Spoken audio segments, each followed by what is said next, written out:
joined by Bob Schewe, candidate for mayor, and 12 years a bylaw enforcement officer. That is correct. So the big issue everybody's talking about in this campaign is what to do about the homelessness problem. You've been on the front lines. Does that qualify you to be mayor?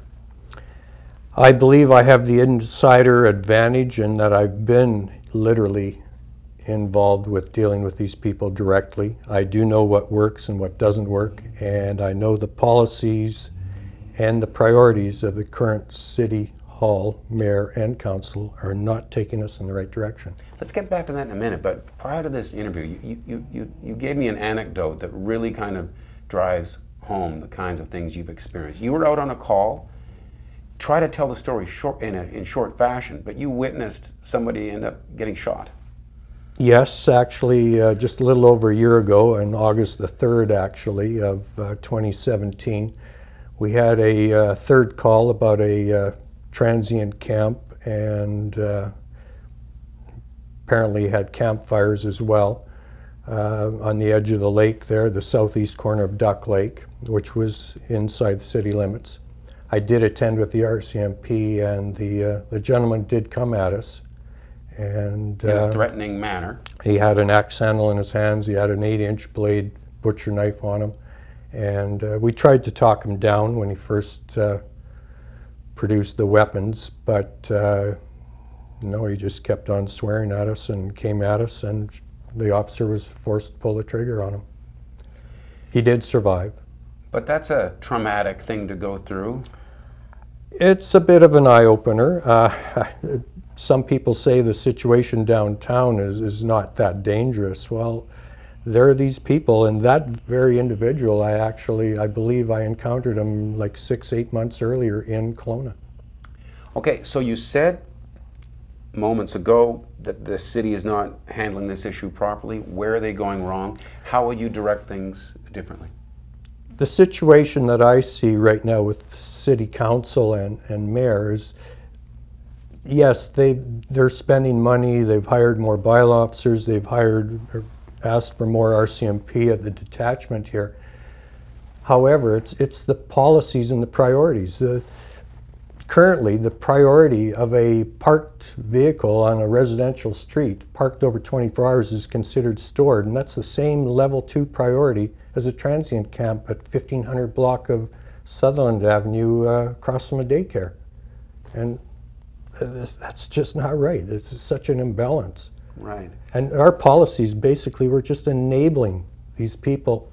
Okay, so are you suggesting we need to take a more get tough approach? And you know, I know that there's people that come around in the morning and do a little sweep, and they're a little nudge with the boot to get somebody out of a doorway. And I was one of those people. But the reality is just asking them to stand up off the sidewalk that's not a solution. So what do you do beyond that? Well, I think there's a lot of things we can do. For one thing, the shelters have to be relocated out of the downtown, and they can't be located in any residential or commercial area. It's truly it's a problem that has to be addressed carefully, with thought, and society has rights too. These are all living human beings, but we have to change the way we work with them. There will be some tough choices, whatever. I feel like there should be rehab centers in all the major cities that actually are mandatory for people that get that far down the ladder. Right. So you see people who their lifestyle is so bad that they're really at risk. Are you suggesting some people should be scooped up against their will and forced into rehab? That is a tough question, and that would be for psychologists and officials to determine. I would like to see rehab, though, be mandatory. If somebody gets to the point where they can't handle living on their own, and their substance abuse, drug addictions, and so on, they need something that has to be forced to give them a hand. So mandatory as part of like criminal sentencing, or mandatory just because Well, of the... possibly the courts would order it.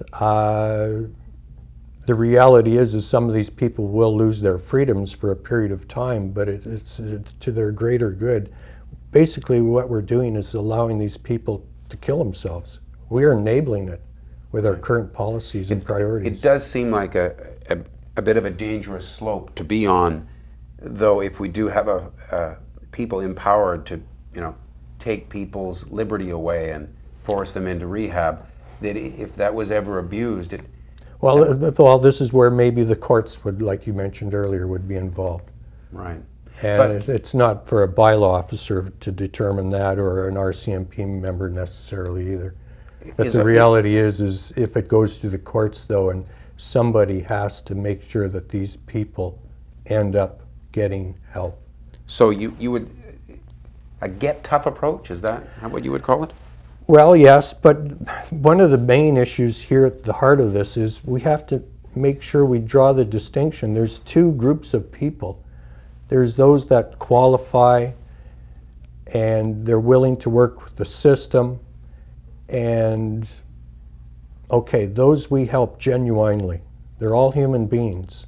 But then there's also the group that doesn't want to work with the system. They don't want to play by the community rules. They're stealing from us. They're running around in the middle of the night on stolen bikes and taking whatever they can find that's not nailed down and so on. That's not acceptable. Society needs some changes here too, and the safety of the downtown.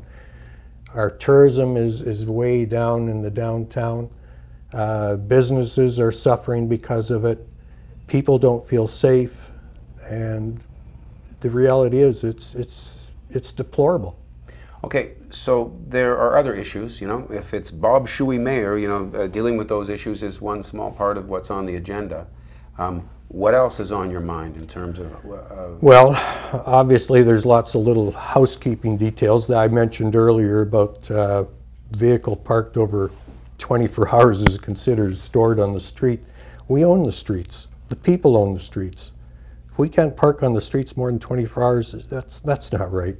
That's antiquated. You were drawing the comparison between someone getting a bylaw ticket for parking for too long in one place and setting up a homeless camp 2 blocks. Well, yeah, there's two priorities. But those are on the same tier in terms of the bylaw offense. Exactly, and so we change those priorities. But like I'm saying, there's all kinds of small bylaws that I happen to be well aware of that get rid of them or modify them, maybe make it 96 hours. Or a couple of days that you can park on your own street in front of your house without, technically, if you're home from work on the weekend and you don't move your vehicle and the daughter's got her vehicle on the driveway or whatever, or somebody's on the street of the family and you're illegally parked, no, that's not right. But you're getting past all these small issues.